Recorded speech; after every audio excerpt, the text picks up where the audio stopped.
in the Commonwealth due to the outbreak of COVID-19 virus. In order to mitigate the transmission of the COVID-19 virus, we have been advised and directed by the Commonwealth to suspend public gatherings, and as such, the governor's order suspends the requirement of the open meeting law to have all meetings in a publicly accessible physical location. Further, all members of public bodies are allowed and encouraged to participate remotely.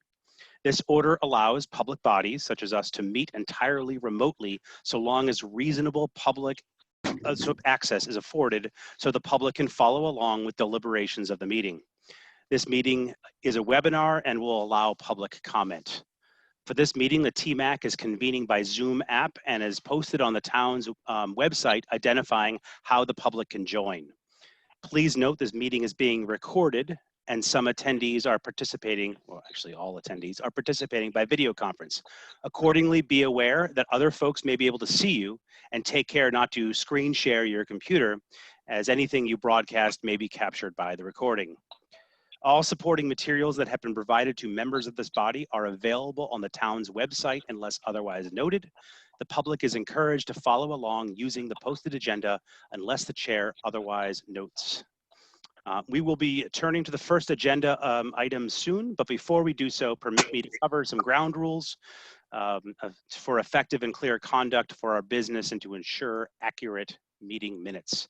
I will introduce each speaker on the agenda. After they conclude their remarks, the chair will go down the line of members, inviting each by name to provide comment, questions, and motions. Please hold until your name is called. Further, please remember to mute your phone or computer when you're not speaking, and please remember to speak clearly and in a way that helps generate accurate minutes. For any response, please wait until the chair yields the floor to you and state your name before speaking. And because this is for public comment, anybody who's here for public comment, which I don't see anybody here, but if in case they are, the chair will afford public comment as follows. The chair will open the item for public comments by raising of the electronic raise hand for those participating by computer. The raised hand option can be found by clicking the participants button at the bottom of the screen. It will bring up options to choose. Select the raised hand. For those participating by mobile device, click the more button at the bottom and select raised hand. The chair will call on each raised hand in the order received. Please identify yourself by name and address. You'll be afforded up to 3 minutes for any public comments.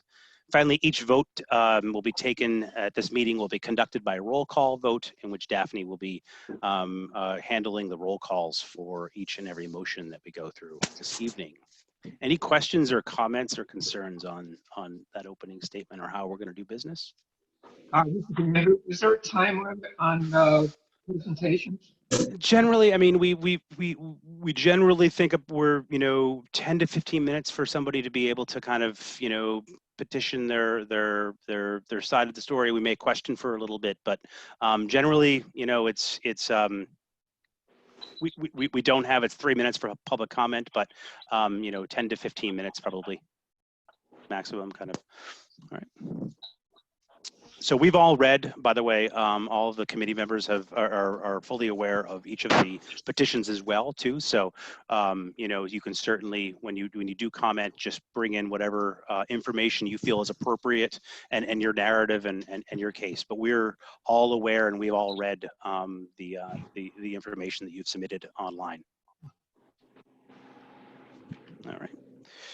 So the first item on the agenda is actually the nomination and vote on a vice chair of the committee.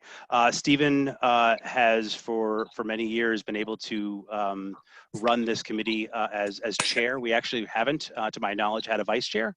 So I actually wanted to I think having a vice chair for this committee would be appropriate, given people are taking vacations and are kind of having to take the vacations because of work, and there may not be able to be carried off to next year, et cetera. It's better for continuity. I am a business continuity kind of guy, so I think having a second person to be able to kind of fall in place of the chair should, for whatever reason, I get hit by a bus or more likely just go on vacation, and I can't do this. I think it's appropriate. So I want to open the floor up to see if anyone has any nominations. I do have someone in mind, but I also don't want to bias anybody. So I want to kind of open it up to our committee members to, if there's anybody who has interest or anyone wants to nominate anyone.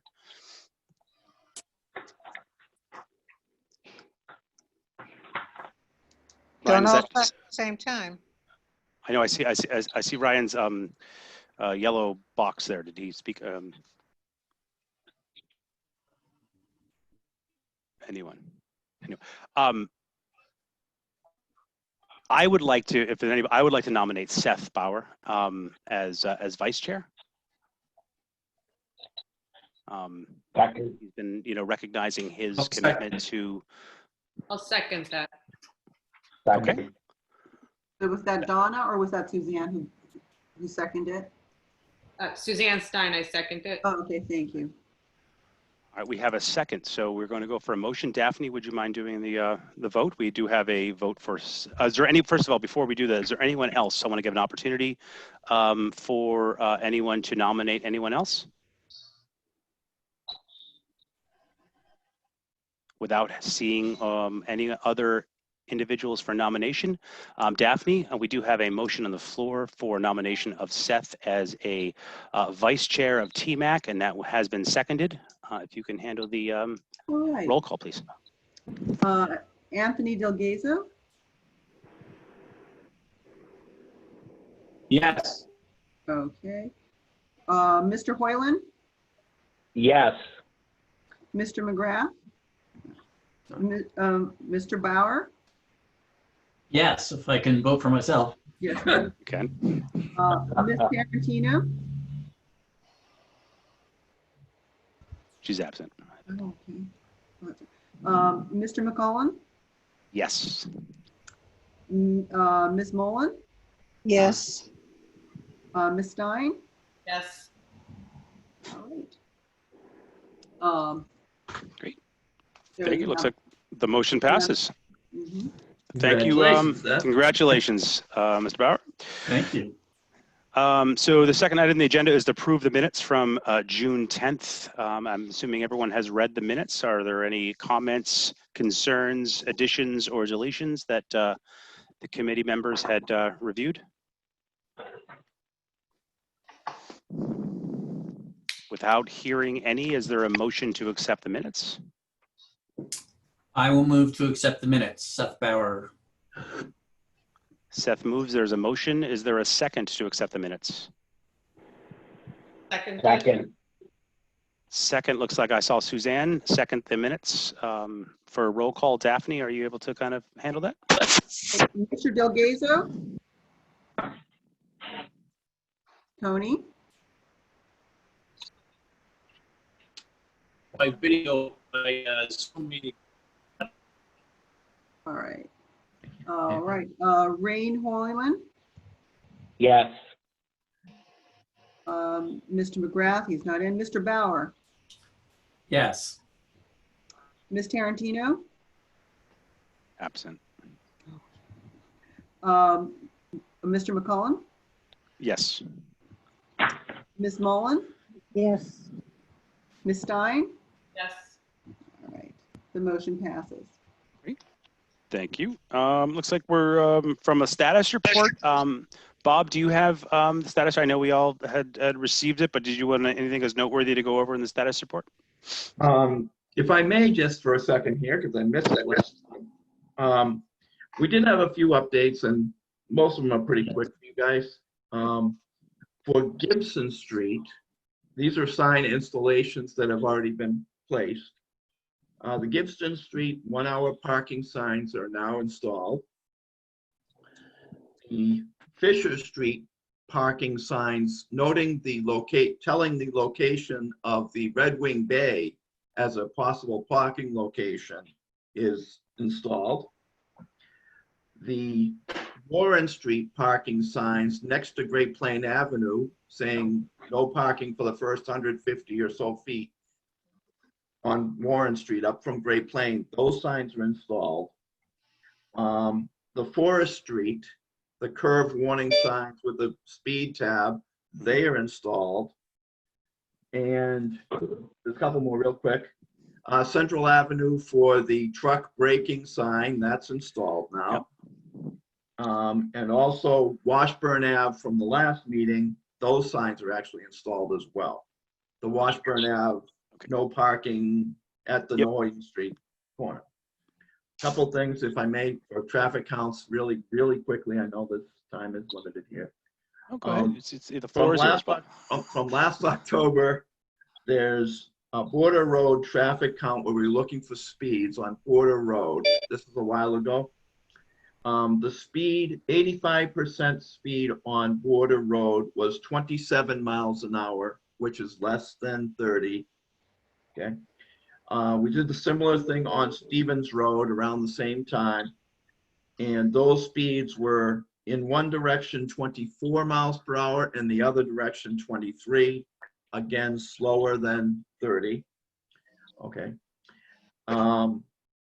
The most recent ones, when we did one on Oak Street this past meeting, but really didn't get done as it should, but I looked at the data anyway, and it came out to be the 85% speed was 28 miles per hour, which is a little less, but there was stuff going on, and it was, we'll redo that one in the September as well. It's just a heads up. Sure. Yep. Okay. Close.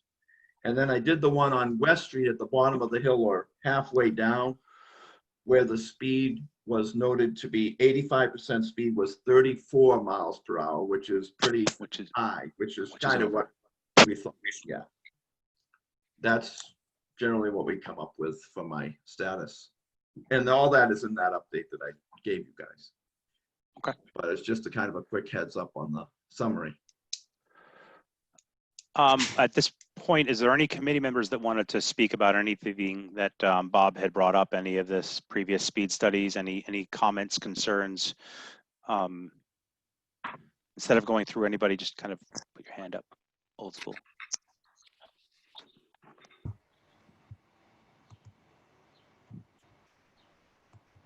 Okay, Seth. I guess, Bob, are there any recommendations that you have coming out of those speed studies for anything to either change or? Beyond Seth, beyond the ones on either Oak or West Street, I think the other, as far as the speed studies are concerned, I think we can kind of leave it as is for now. Okay. Because the speeds are just not high enough for above the 30 mile per hour. They may seem to be higher, as we know, but right. Yeah. Okay. Any recommendations? And I would ask the town about West Street, given the fact that the 85th was at 34 miles an hour going down. Was that to both down and uphill, both, or was that? They actually, amazingly, was. I remember that it was both, right? Yes, both directions. We'll probably do that one as well a little, because Justin, it wasn't far enough down the hill. It was more down the hill than the previous from a few years ago, but it's not right exactly where the. And I remember the petitioner had there was some question about that about that location, so we'll redo that at some point. That one, yeah. Okay, and we'll redo the Oak Streets, I think, as well as the Oak Street. Yeah, and the Oak was done. There was some construction or something. There was something that was done that might have been a confound in that speed study. So we'll redo. We can redo those in September one. Yeah, I just wanted to give you a heads up. Yep. No, I appreciate that. Thanks, Bob. Anyone else have a comment on Bob's report from past? Anyone else? And because I can't see your hand, Donna, did you have any comment on the? I do not. Okay, perfect. Thank you. All right. So at this point, item number 4, the intersection crosswalk speed on a Highland Ave. Mr. Thoresen, the floor. I'm here to talk about, well, first of all, my neighborhood is Cary Road, which is a 5-minute walk to the public library. And I would like to, my concern is concerning the intersection in front of the public library, specifically the crosswalk that leads over to the Christ Episcopal Church.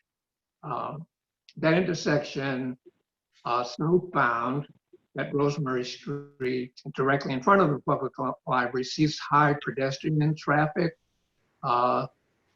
especially when the Needham High School students have been released for the day, and when walkers are heading to the public library and also to the Memorial Park and the Episcopal Church, and whenever any events are held in those locations. So what I've noticed is that when the traffic light is red.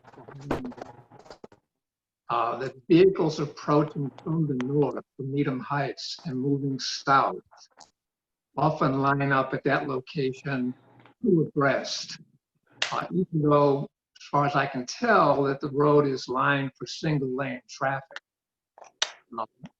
For vehicles moving towards the stop line on the right side, some of those vehicles turn right onto Rosemary Street westbound, but a good number of vehicles continue straight ahead, either continuing down to Needham Square or turning into Sudbury Farms parking lot. On the other hand, when the traffic signal is green for Highland Avenue, vehicles approaching from the north and moving south often pass quite near and immediately adjacent to the west side curbing. And if you're a pedestrian, the speeds of those vehicles tend to be beyond safety limits for pedestrians, in my view. When you're standing at the crosswalk request button, which is immediately on the curb, right on the edge of the sidewalk in front of the public library. Now, I would add that some drivers tend to operate their vehicles a little bit too fast, in my view, near that sidewalk on the west side of Highland Avenue at Rosemary Street, where pedestrians are standing. And I think that this is a pedestrian safety issue. Just a little comment about the street geometry at that point, I think is a major cause of the safety concern. If you look hard, either through Google Maps satellite or by standing there at the corner, you will notice that Highland Avenue southbound turns to the right, veers to the right at that crosswalk. If it continues straight, you run right into Memorial Park. So what that means is that a driver's instinct is to follow the shortest path between points A and B. So the shortest path is on the right side of the road, away from the double yellow line and close to the west edge of the road, close to the curb. Also, I think that the street width in front of the Episcopal Church parking lot and the public library is another cause here. If you're a resident like I am, we moved here in 1953, you'll remember that several years ago, Highland Avenue was widened. Used to be the same width as it is in front of the Masons building. It was widened to 2 lanes, but it was not lined as 2 lanes. There are no line, there's only a double yellow line. In addition, the town did not add any parking space markings. Occasionally you'll see people who do park there in front of the library, but quite often nobody parks there. So what has happened is that drivers have occupied that wider space that was made available to them. Another possible concern or reason for my concern is that the traffic density and traffic counts have vastly increased over the counts from earlier years. There's more vehicles on the road. Traffic is heavier, and especially it's returning to that, even though we're quite past the coronavirus crisis. And this intersection sees very high volume. When there are major events such as the 4th of July, there are police officers there that monitor the traffic. That's okay. But on a daily basis, awareness of surrounding is very, very important for everyone's personal safety and well-being. I think that drivers have to be aware of pedestrians But I've also noticed an alarming factor in town, and that is that many pedestrians are not aware of their surroundings. And I've noticed people of all ages cross streets without looking for oncoming traffic. So that's maybe an education issue. Specific times that this condition occurs, traffic is heavier during commuter rushes, when the high school is opening up and being dismissed, during the public library open hours, when there are events running in the area, and when the traffic flow is heavy to Sudbury Farms, like just before Thanksgiving, is an example. So talk about suggested solutions that I thought about.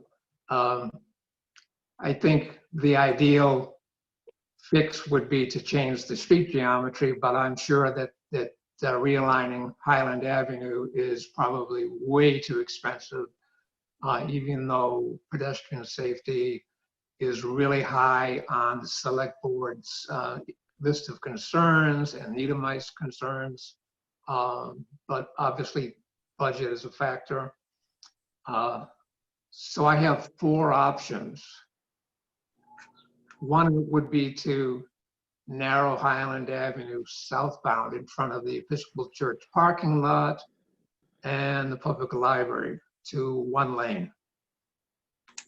That would increase the separation between pedestrian walkways and vehicles passing at speeds that are harmful to pedestrians if the two were to collide. And it would still be wide enough to allow reasonable width for vehicles. Another option might be to add Jersey traffic barriers at that location so that protection would be afforded to pedestrians. And that would be, I think, quite affordable. You could even make it so it looks pretty. A third option might be to relocate the crosswalk request buttons further away from the roadway's curb, specifically on the opposite side of the sidewalk.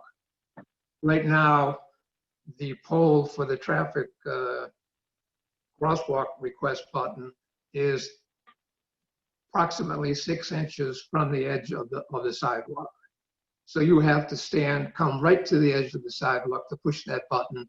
And the tendency is, I think, if you push the button to remain where you are. Mhm. And then a fourth option might be to clarify and add lane markings.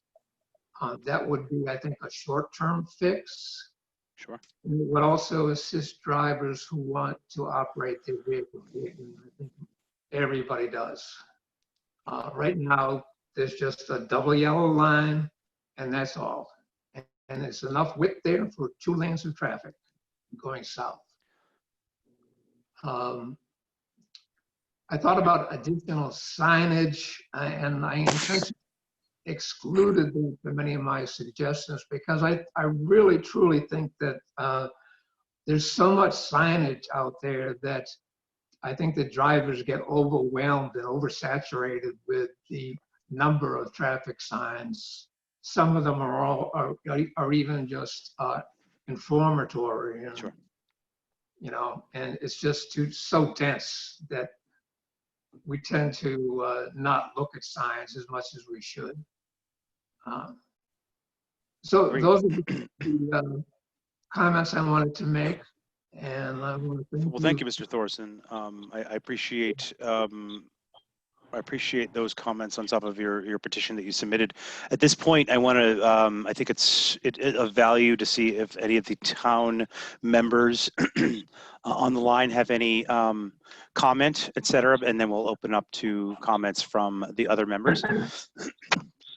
So I don't know if either Bob or Tony or Rain have any historical context or any information with regards to this request that you want to comment on.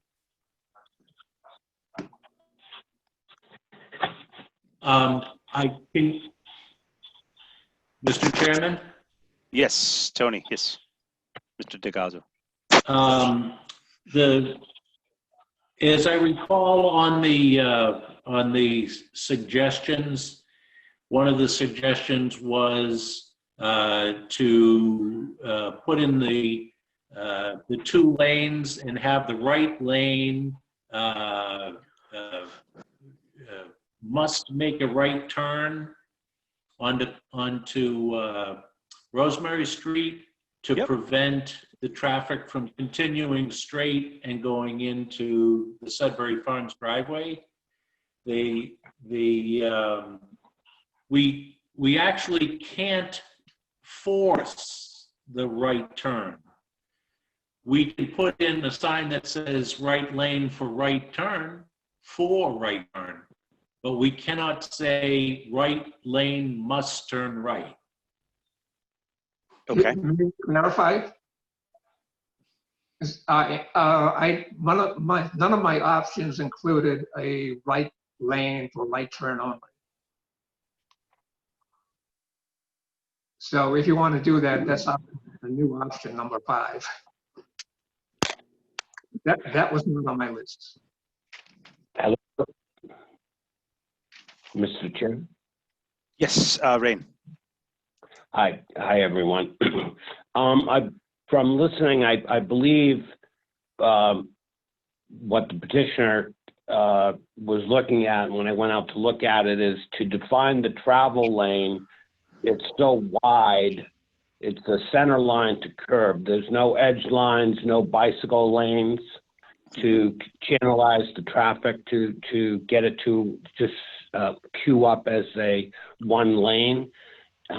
I'm in favor of looking at that and having the Department of Public Works look at either bike lanes or edge lanes that would channelize the parking to 1 lane coming through the intersection. If that is what the petitioner was looking at, that makes good sense, and I think it would keep people off the edge of road as well as that conflicting traffic that comes down to the Sudbury Farms. Sure. Is there anyone else that would want to comment on that? Any members of the committee? I think that sounds like a good idea, and probably given the complexity of the intersection and the amount of foot as well, vehicular as well as foot traffic that flows through there, probably about the best we can do for this particular issue. So I might be jumping the gun, but I actually would like to make a motion to follow up on Rain's proposal. But Ryan, maybe you should phrase it a little more clearly as a motion. Sure. I believe the town should investigate under complete streets to channel the cars into 1 lane by use of bike lane or edge lanes at that intersection, heading towards what is that, south? Towards Sudbury Farms. Yeah, and to look at bike lanes as well for traffic calming, complete street type traffic markings. So we have a motion being made by Rain to investigate channelization and bike lanes investigating channelization with many options, one of being bike lanes and or other traffic calming measures. I want to leave that kind of up to the towns to make sure that we're not conflicting with any manual for uniform traffic control devices and or marking compliance. So I want to kind of leave that open, but so investigate channelization on that south side of southern direction of Highland Ave at the intersection of Rosemary and Highland. And I will second Rain's motion. All right, we have a second from Seth. All right, Daphne, can you Roll call. do? Yep. okay. Mr. Delgazo,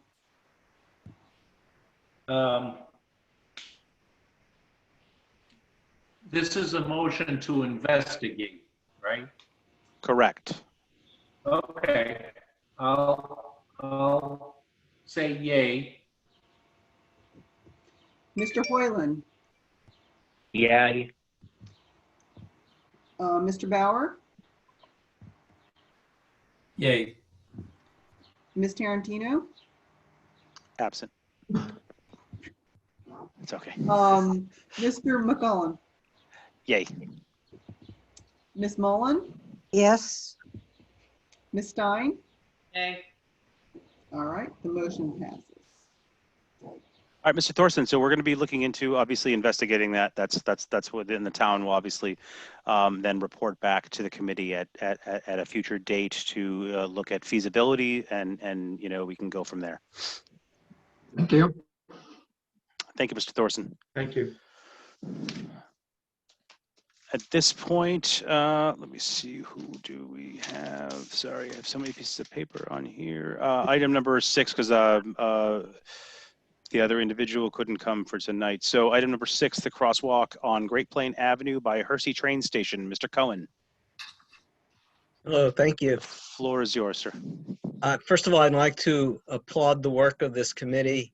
I think Needham is a much safer place as a result of the good works that you have done. So thank you for that.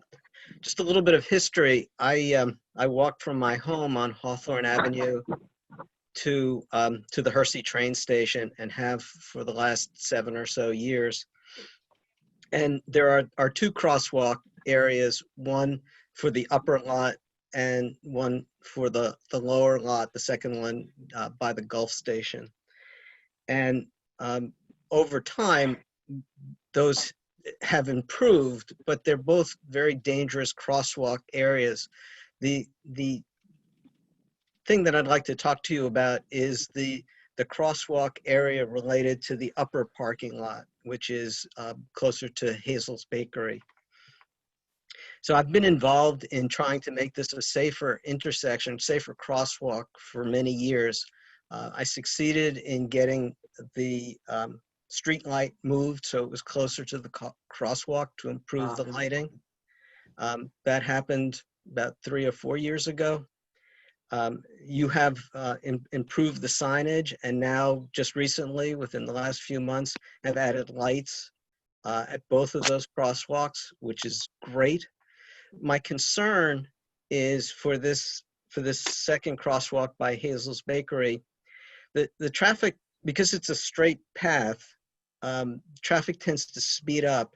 And I've personally been involved in several near misses with cars that completely ignore the crosswalk. And certainly seen many other situations where people were nearly hurt. Fortunately, nobody's been hurt seriously as far as I know at this point. And my proposal is to add hawk lights in that area because of the speed of traffic, people don't see drivers coming from the 128 side of Great Plain Avenue just simply don't see those lights soon enough to slow down and not hurt somebody in that intersection. The other thing that you'll notice is that the trees around the lights are quite overgrown. So even if they were more visible, they're obscured right now because of the density of the leaves on the trees. So having hawk lights at that intersection would provide greater visibility from a further distance from that intersection. Of course, we all have the same interest, which is to try to avoid a tragedy where somebody gets hurt. Of course, during COVID, the traffic at Hersey Station is different than it would be under normal times. But during commuting hours, there are lots of people who are crossing that intersection, and particularly at night, it can get quite dangerous.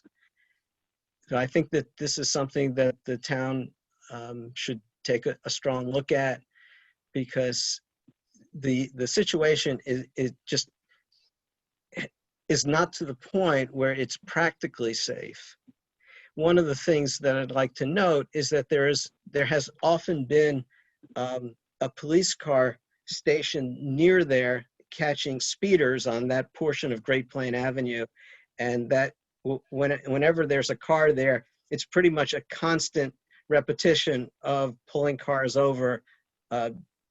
So the officer would pull someone over, give them a ticket or a warning or whatever, get back in the station, and then pull someone else over. It's just a pretty much steady flow, which I think is indicative of the excessive speed that drivers use in that area, as I said, because it is a pretty straight path, and it just invites people to speed up.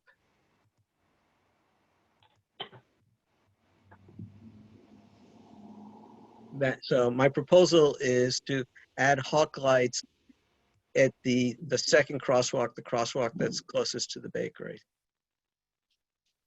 Great, thank you, Mr. Cohen.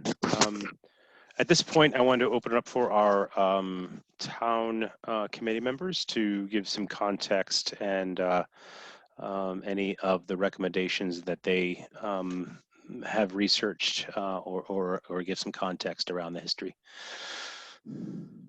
Tony, Ryan, or Bob?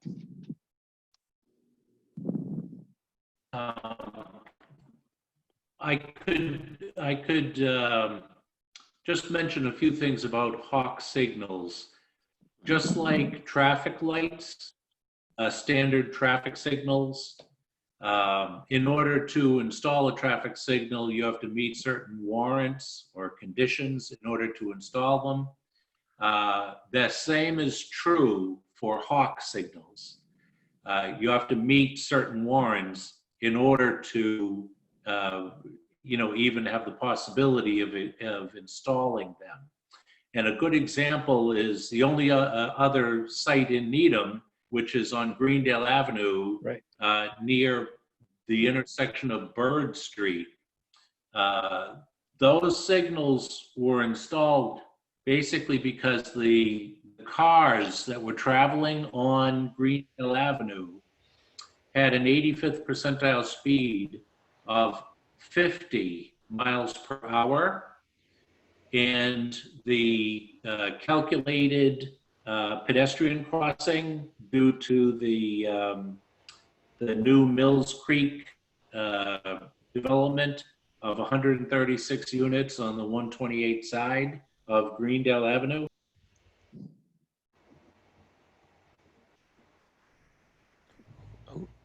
Oops, we lost. We lost Tony. Oh, I think he's maybe back on. Hold on, maybe he's. Tony, I think we lost you. Are you? Yeah, it cut out again. The That's Zoom okay. meeting keeps cutting out. Okay. We hear you now. I was giving an example of the hawk signal on Greendale.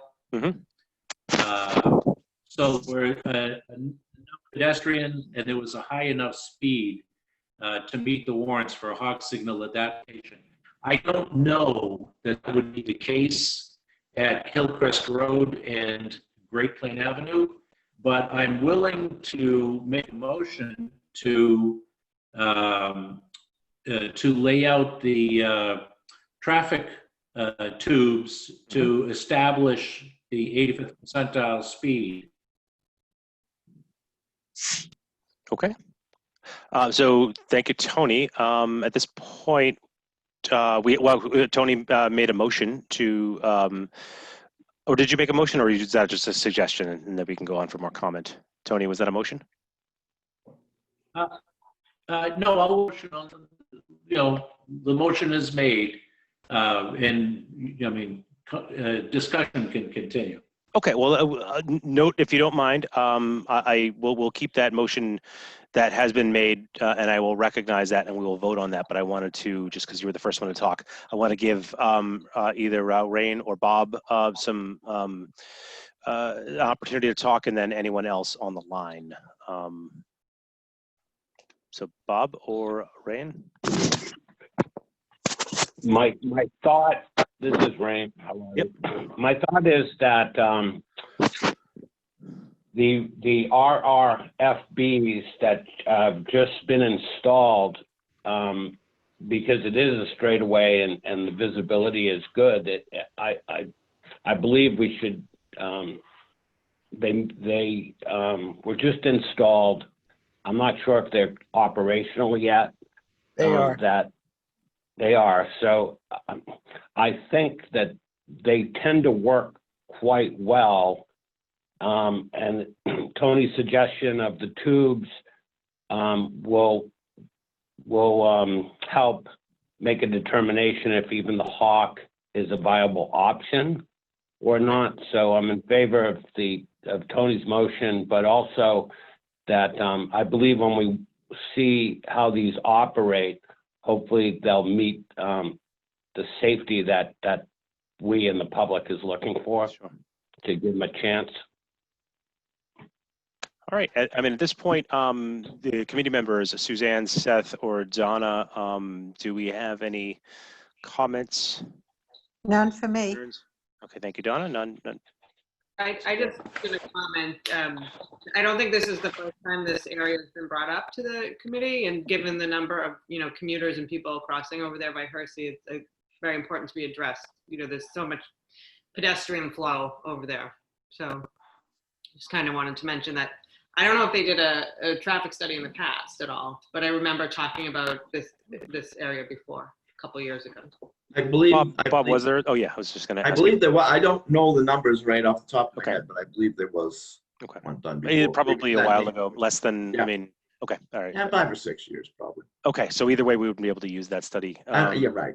Okay, Seth, did you have any comment? Yeah, so I actually cross at that intersection several times a day, mostly with a Bernese Mountain Dog.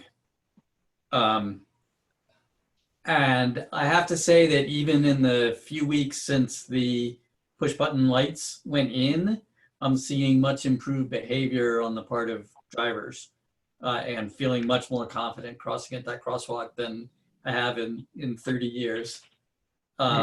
So I would say that it's fine to do the study and see if Hawk is a possibility. But I also think we probably, Mark, want to, give it 6 or 8 months and see how the improvements that just went in change behavior and change traffic. Sure. All right. Unless anyone else has anything, I think that Tony did suggest that we do it would be what was it, speed type and count? Is that what it's called, Yes. Tony? Oh, with the tubes. A speed type and count at that intersection of, Tony, did you want to tell me the exact intersection for the record? At the intersection of Hillcrest Road and Great Plain Avenue. Okay. At Hillcrest Road and Great Plain Avenue. Do we have a second? I'll second. Seth seconds the motion, and Daphne, if you could bring us the roll Actually, call. can I ask Oh. Tony just a quick question before we go to the vote? Sure can. Yes, you can. So Tony, what happens with the speed study if a certain percentage of cars are actually stopping for the crosswalk? Does that get do they get discounted from the speed study because they're going just a few miles an hour, or how does that affect the outcome of a speed study? No, those do get counted.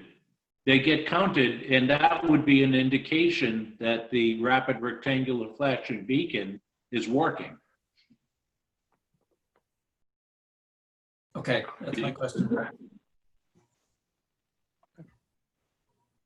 So we have a motion on the floor, and Seth has seconded that motion. Daphne, if you mind, we could go through the. Mr. Delgado, Yes. Mr. Hoyland, Yes. Mr. Bauer, Yes. Mr. McCullen, Yes. Miss Mullen, Yes. Miss Stein. Yes. The motion passes. Motion passes unanimously. Thank you. So, Mr. Cohen, we're going to be doing that study at an appropriate time. I don't know we didn't quote a time frame, but we'll be at the discretion of the Public Works Department and Traffic Department, Engineering Department to figure out what the best time would be. But we'll do that, and then it will be reported back to this committee for further review. We'll see if that meets the that data will determine if it meets the warrant for Hawk, and at that time we can figure out what's going on. Great. Thank you very much. May I ask one additional question? You sure Is can. it within the purview of this committee to look at the foliage around those lights on the trees to see if they could be cut back to improve visibility? I would probably say Rayan or Bob could comment on that. Absolutely. Okay. Yes. We'll take another look, and if we'll talk to the Parks and Forestry Department if anything's needed on any of those signals. Yeah. So Rayan, do we need a motion for that? Or is that just within the purview of the operations of DPW, which I'm thinking it It's is? in the purview of our Perfect. operations. Perfect. And just review the fact. Yep. Thank you. Thank you very much. Great. Thank you, Mr. Cohen. So it looks like number 7 on the agenda, signage on Holland Street between Webster Street and Manning Street. Mr. Collins. Yes, thank Sir, you. The floor is yours. Thank you, Mr. Chairman. I am one of and speaking for 31 petitioners among 18 households who on Holland Street, Holland Terrace, and nearby properties who would like to see a slow down children playing sign posted in 2 locations on Holland Street. Specifically, we're hopeful to reduce risks to the safety of our children that are caused by various and increasing numbers of vehicles that are using Holland Street between Webster and Manning as a cut through to interior neighborhoods and points beyond. We've observed, and my wife and I have lived here for 2 years now, but we've observed in the 2 years an increasing number of retail delivery trucks, construction vehicles, landscaping trucks and trailers, and significant school-related traffic and just general traffic wanting to use that cut-through function of Holland. And often, at least the commercial vehicles, when they make that turn, they'll accelerate a bit down the street. We have nearly 25 children in this neighborhood. And the risks to them are especially evident after school hours when many of them are at home and playing outside. And in particular now with the COVID-19, there have been a lot of summer camps canceled and other activities canceled. So we think one way of helping to reduce the safety risks would be to permanently post 2 slow down children playing signs. Both would be on the south side of Holland Street, one on the southwest corner at Webster, and one on the southeast corner at Manning, 70 feet in from those corners in each location. We have among our petitioners, we do have an affirmation and support from the property owners adjacent to where those signs would be located. And that's Marianne McKendall on Webster and Georgian or Yasu Keys on Manning. And as I said, they're 18 out of 19 households in the area have signed the petition. So I would ask your consideration. Thank you. All right. Thank you, Mr. Collins. At this point, wanted to hear from the town, either Mr. DeGazio, Ryan, or Bob Wilson with regards to any sort of context or any comment with regards to this petition. Okay, if I may say something. Mr. Wilson. Bob Wilson of the Engineering Division. Mr. Collins, Yeah. on your write-up, you mentioned slow down children present signs, and now here at the presentation, you're saying children playing. Is there a preference to either one of those, or?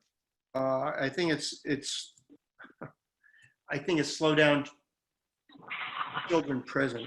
So the one that you submitted. The one that you submitted and showed it, yeah. Yeah, the picture. That's right. Okay, Correct. okay. That's clarification. Thank you. That's what the children do when they're present. They out there True. playing. Thank you.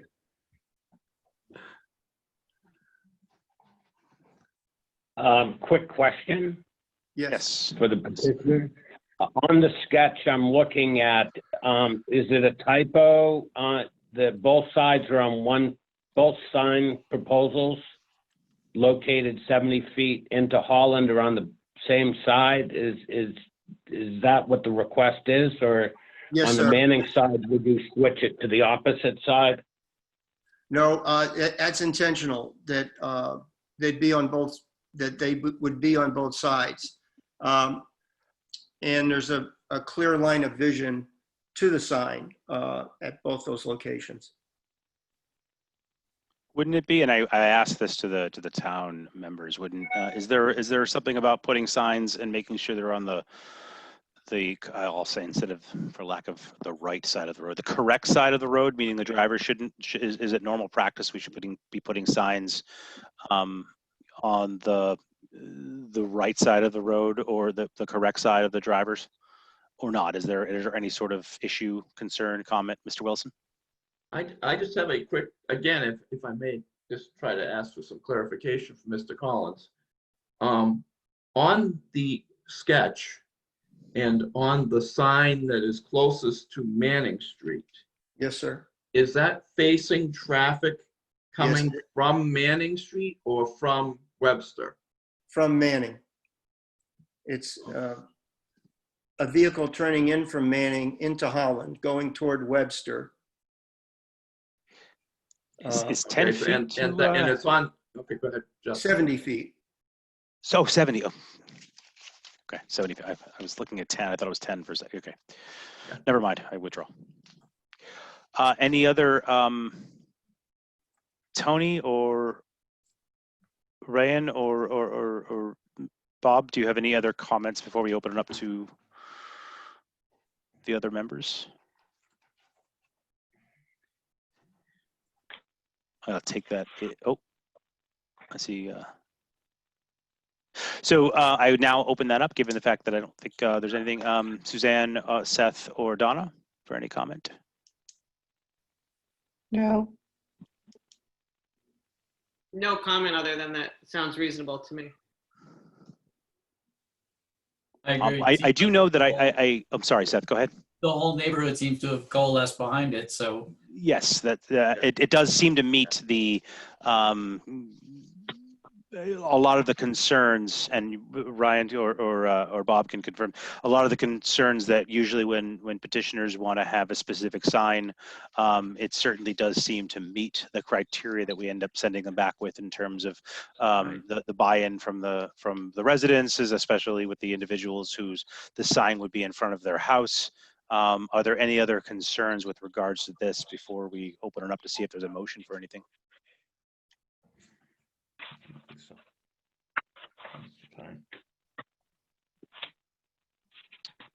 I will take that as a no. This is very tough in Zoom. It's much easier. No concerns. I don't have any, especially Okay. with all these signs. Okay. I open this up to the committee. Is there a motion on the table? Mr. Chairman, I'll make a motion to install the signs as requested by the neighborhood. Thank you, Tony. Is there a second to Tony's motion? I'll second. the motion, Suzanne, Suzanne. I saw Suzanne's hand first, and that may be because Rain, I can't see you. Suzanne, we have a second to the motion. Right. Daphne, if we could turn it over to you for the roll call. All right. Mr. Delgazo, Yes. Mr. Hoyland, Yes. Mr. Bauer, Yes. Mr. McCullen, Yes. Miss Mullen,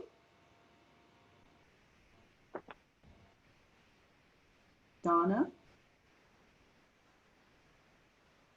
That is abstention. all right, Miss Stein, Yes. All right. So the motion passes. Which is passes with one abstention. Ms. Mellon. Great. All right. Thank you. Thank you, Mr. Mr. Chairman. Collins. So yes, the time frame. We can certainly call back and speak to the engineering department. I'm assuming that usually would take a couple months to get through. Yeah. Probably around there. And you can certainly contact Nikki for any updates with regards to that. And if I could please, are there next steps that follow this before it's official? So any recommendations that we do does have to go through the select board, but because we are an advisory body to the select board, unless it's obviously of tree trimming, that was something that's operationally done within the purview of the department, like it was in the last petitioner. But at this point, it will get thrown into the consent agenda most likely, and if they have any objection, they would say no, but usually that kind of goes through the next select board meeting, and probably within a couple of months. Is that appropriate time frame? Okay, all right, yep. Mr. Chairman? Yes, Mr. Gillow. Mr. Chairman? Actually, the only thing that goes to the select board are regulatory signs that require a regulation. And these are not regulatory signs, so the select board has assigned these types of tasks to the DPW. Perfect. Okay. Thank you for the clarification, Tony. I forgot about that. You're right. This is not a regulatory sign, so this would be in the purview of the DPW. So the time frame most likely wouldn't need, or this motion wouldn't need approval from the select board. This would just go through the DPW. A little bit less. Well, thank you. I'd just like to note that I will be contacting the township engineer, highway office, the appropriate office, about the signs themselves. There won't be any cost to the township for the purchase of the signs. Okay, all right. So then we can follow that up with Nikki and the town for that. Perfect. Thank you, Mr. Collins. Thank you very much. That was the last item on the agenda. So I don't know if there's anything that. Another item, Justin. Oh, I'm sorry. One more item. Jeez, I am shirking my responsibility. I'm sorry, Mara. She's right there. Mara's She's down right there there. waving. Oh my gosh. And she's like, what? I waited through this entire thing and just listened. I listened to this man drone on and on. Sorry, Mara, speed and signage on Jarvis Circle. My apologies. I'll give you an extra minute or two. So just to clarify, my request wasn't so much about speed and signage. I think it's more of a temporary concern that we have, and that is there are a lot of children on our stretch of Jarvis Circle. So if you look at Jarvis Circle, there's a big part of the street that has mostly older homes where it's fairly quiet during the day. And then there is a stretch of the road where there's just been a lot of new constructions, and these houses are filled with children, lots and lots of young children.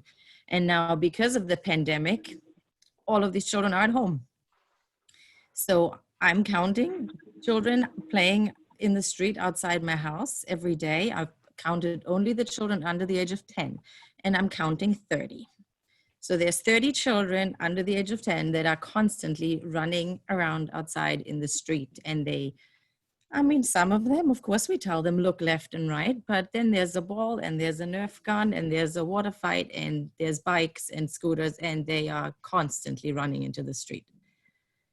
So we are hoping that just until school hopefully starts in September, if there is a way that we could temporarily close that section of Jarvis Circle, just because of how Jarvis Circle is laid out, it would be very easy to do a detour and have them go around the other side of the circle and go through the more quiet section of the circle.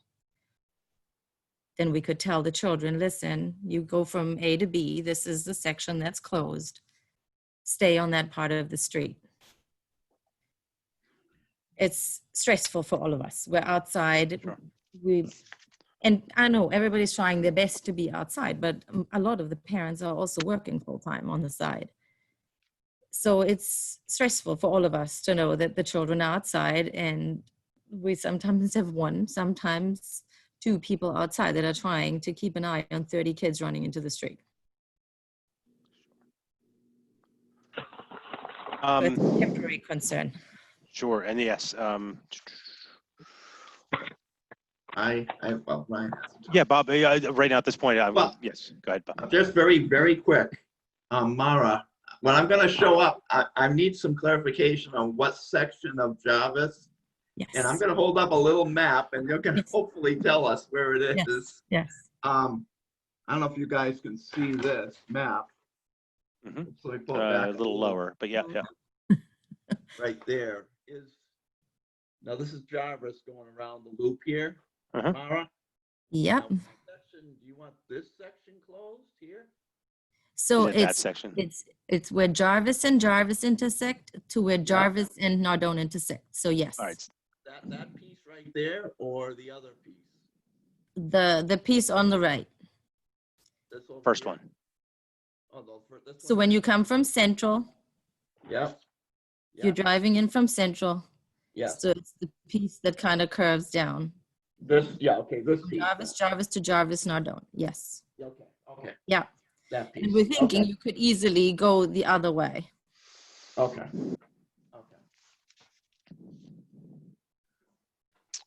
And obviously the Thank time you. would kind of be of the essence. So we were hoping that we could just make it safer for the children in the summer, because they go outside at 9, 10 o'clock in the morning and they're outside until 6. And they all little. Sure. Any members of the town, Tony or Ryan, have any comment regarding this? Mr. Chairman? Sir, yes, recognize Anthony. Jarvis Circle is a public way, and public ways are open to the public. We really can't close down a public way.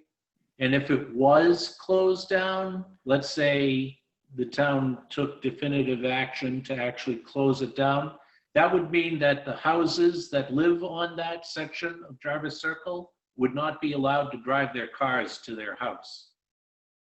It wouldn't be a selective, prohibition of vehicles. Only the houses that are on that section of Jarvis can go down there. It wouldn't work like that. Nobody would be able to go down there if the town took a definitive step, such as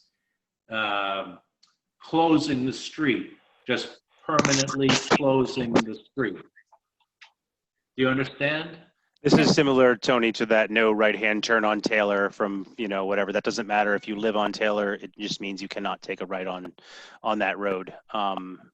You can't, doesn't matter if you live there or not. I get you that it is a public way, and so we cannot restrict that to a residence-only mode. Is that what you're, just to clarify, that's what I'm saying. Okay. Is there a way that we can, I don't know, with the help of cones or whatever, significantly reduce the speed just for the summer? I don't think you can put cones down. I mean, town officials can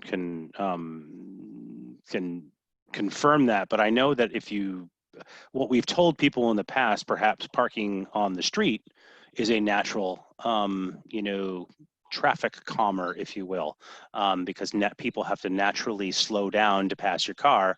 And perhaps I know some people have even placed cars strategically to the right and to the left, so it creates a natural slalom, therefore reducing, a driver's speed through that area.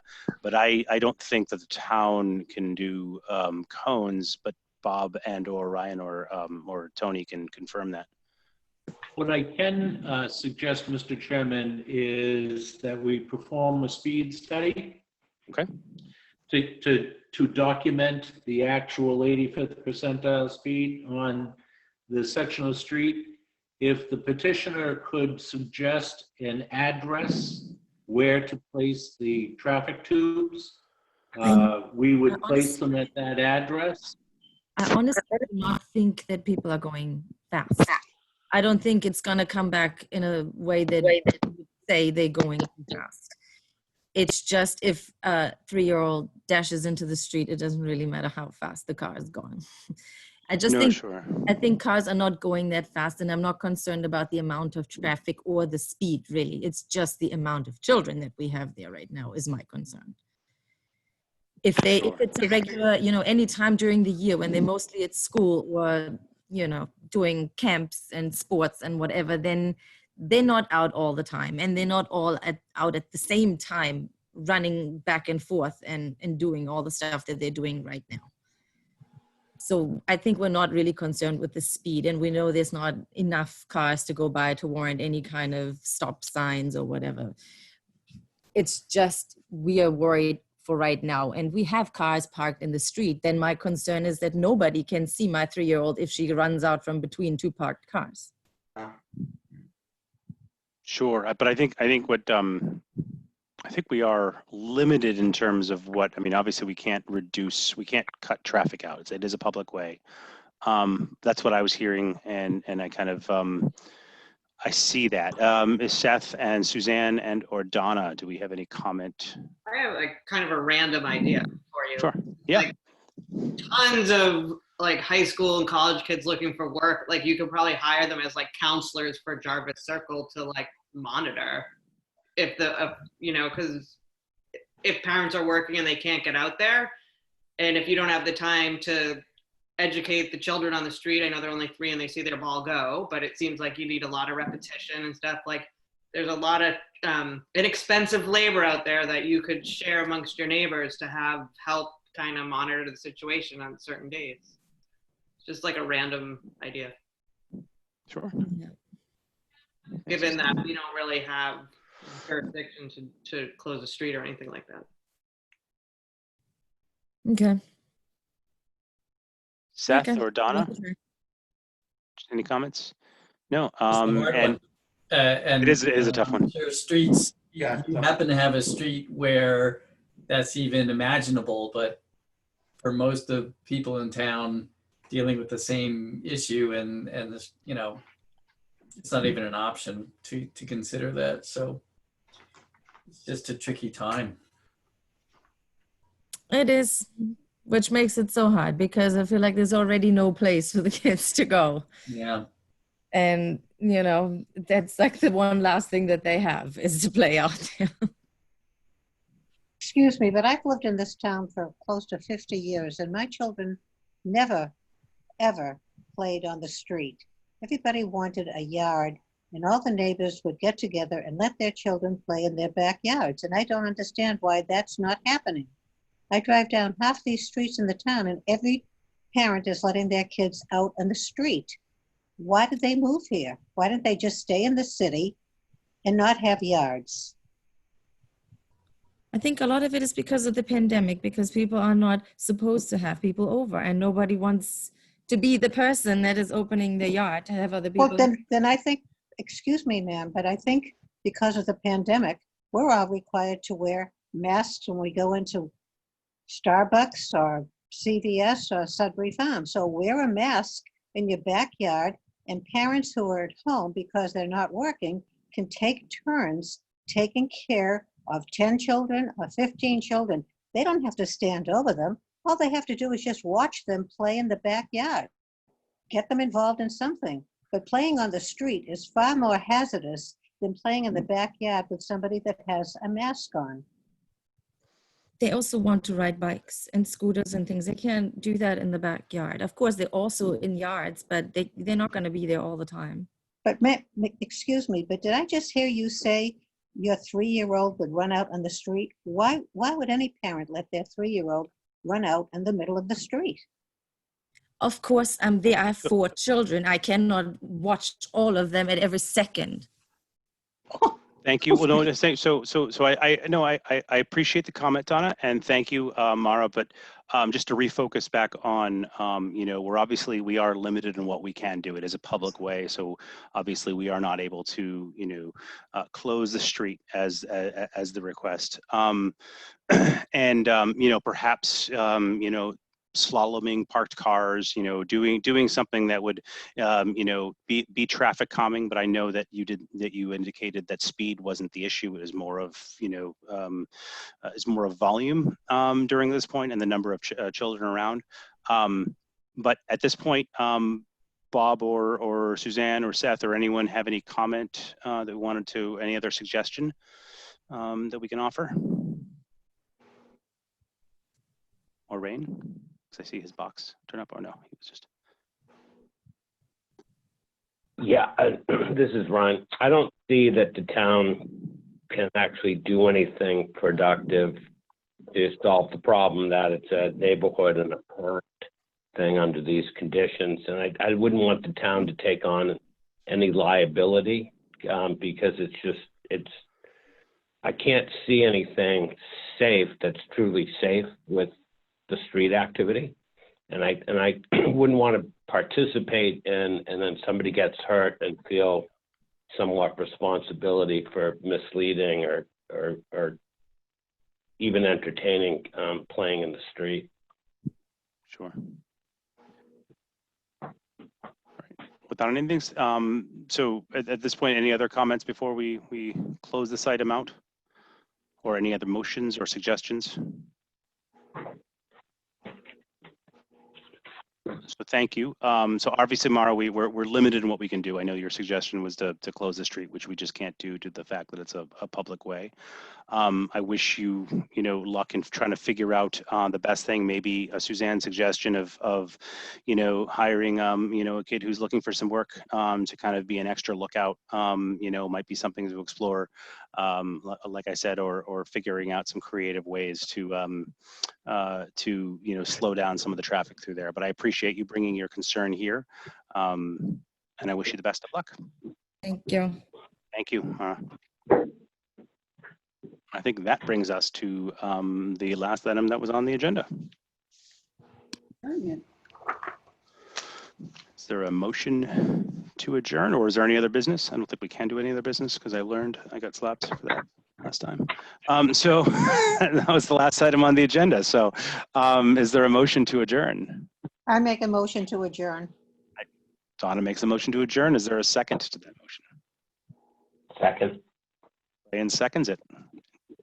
Daphne, we Have did to it. stay all night. We have to do quick, okay, Mr. Delgazo, Yes. Mr. Hoyland, Yes. Mr. Bauer, Yes. Mr. McCullen, Yes. Ms. Mullen, Ms. Mullen, as she's laughing, I Everybody. guess that's a yes, and Ms. Stein. Yeah. All right. New normal. All right. Good job, everybody. Thanks. Thanks, everybody. Thank you. We'll see you. Good night, everybody. See you all next month. All right. Thank you. Thanks, everyone. Bye-bye. Good night. All right.